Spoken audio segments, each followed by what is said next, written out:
ব্যবসা এবং সাধারণ মানুষের লোভ মুদ্রা সংগ্রহের হবিকে ধ্বংস করছে। রেয়ার কয়েনের জন্য গ্রেডিং এবং কয়েন বুক প্রাইস জানা জরুরি। সত্যি করে একটা কথা বলি, আজ 90% মানুষ যারা নিজেদেরকে কয়েন কালেক্টর বলে দাবি করেন তারা আসলে কালেক্টর না, লাভের খোঁজে নামা ব্যবসায়ী। একসময় মুদ্রা সংগ্রহ মানে ছিল ইতিহাস বোঝা, মিন্ট আর সাল নিয়ে গবেষণা করা আর জ্ঞান অর্জন করা। আর আজ মুদ্রা মানেই দ্রুত টাকা, ইউটিউব হাইপ আর সাধারণ মানুষের লোভ। আজ বাজারে কি চলছে জানেন? একটা একেবারে সাধারণ কয়েন, যার কোনো গ্রেডিং নেই, কোনো অথেন্টিকেশন নেই, কোনো প্রমাণ নেই, তবুও নাম দেওয়া হচ্ছে রেয়ার, লিমিটেড এবং ফিউচার মিলিয়ন কয়েন নামে। এখন আসল প্রশ্ন, গ্রেডিং না থাকলে আপনি কিভাবে বুঝবেন কয়েনটা আসল না খুব ভালো নকল? পালিশ বা ক্লিনিং করা হয়েছে কিনা, scratch, edge damage, hairline আছে কিনা, বাজারে এর রিয়েল ভ্যালু 500 না 5000? কিন্তু এখানে আরও একটা বড় সত্য লুকিয়ে থাকে, কয়েন বুক প্রাইস।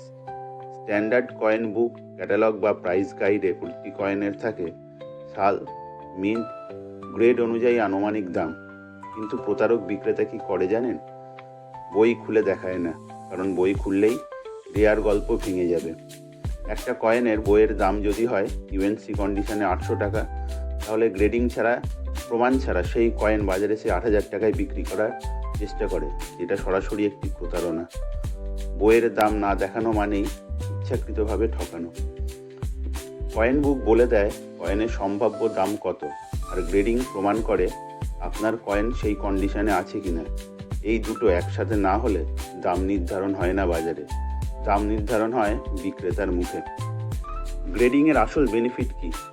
ফেক কয়েন থেকে সুরক্ষা, ক্লিন ড্যামেজ কয়েন থেকে সুরক্ষা, আন্তর্জাতিক বাজারে অ্যাকসেপ্টেবিলিটি, রিসেল ভ্যালু অনেক বেশি, আর ভবিষ্যতে দাম নিয়ে কোনো তর্ক নেই।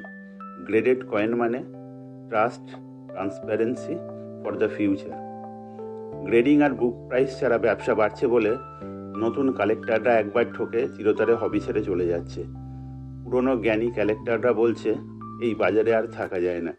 আর এভাবেই মুদ্রা সংগ্রহের হবি ধীরে ধীরে মরে যাচ্ছে। সবচেয়ে ভয়ঙ্কর সত্যটি জানেন? আজ এই বাজারে জ্ঞানী মানুষ নয়, হাইপ তৈরি করা লোকেরাই বেশি সফল।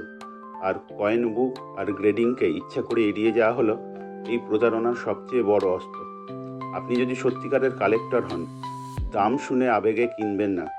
আগে কয়েন বুক খুলুন, তারপর গ্রেডিং দেখুন, তারপর টাকা দিন। হবি বাঁচান, মুদ্রাকে ব্যবসা না ইতিহাস হিসাবে দেখুন। কমেন্টে বলুন, আপনি কি কখনো বুক প্রাইস বা গ্রেডিং ছাড়া কয়েন কিনে ঠকেছেন?